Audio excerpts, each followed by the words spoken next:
Metroid. Now I've replayed this a, a couple years ago, and I was talking to you about it. And I'm on the first screen. I'm like, I can't wait to play. I can't wait to do this.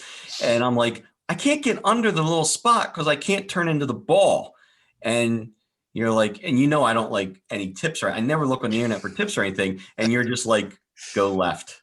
I'm like, go left. It was the first game, and it got me back in the 80s. It got me a few years ago. Like everything, Mario, everything. You went to the right. This game started off with a little trickery. You had to go to the left to get the power up to turn to the ball. And then you go, I must have sat there for 15, 20 minutes saying, what the hell? What am I doing here? And then on top of it, like I said, I don't like to look. I don't look at anything on the internet. So I make my own maps. Dwork, show my map. What map? The next slide, Dwork. There it is. Oh, so many secrets. So many to secrets. Uncover.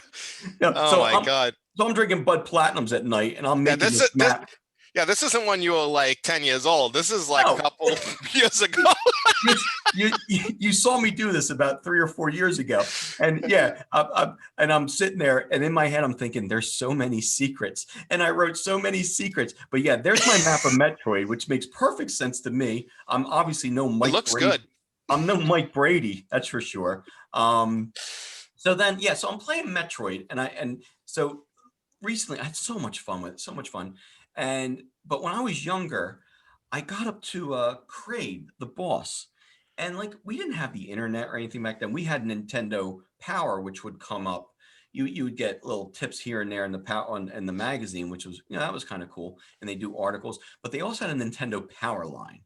And I couldn't beat Kraid. I'm just a young kid. I'm like, I have good intentions. I call up. I'm like, I can't beat Kraid. I don't know why I sound like Dwork when I did that. I can't beat Kraid. Well, it doesn't sound like you're very good at video games. You son of a bitch. Right, listen, again with this. Last week he said wrestling was fake. This week, well, Dwork, I got a little warning for you. There he is. Oh no! Oh no! Don't make me put him in. He's begging to come in, coach. He's begging to come in. All right. Beat him up in 5th grade. You guys went to school together? What a weird ass school that must have been. A Dwork and an Alf in the same class. Who would have thought? But I called up this line, and I'm like, and they're like, how many missiles do you have? And I was like, I don't know what I said, like 75. They're like, you need more missiles. Go kill yourself. Then they hung up on me. And it cost you $12. $12. Yeah, my 1-800 number. Looks like Nintendo Powerline. Looks like they gave you the right advice. That might be the best Dwork yet. There he is, James. Don't make me break out James. Don't make me break out James. Wouldn't it be funny if next I pull up the actual Haiti kid? He's like, hey everybody. Hey everybody. Hey. Let me Tag me in.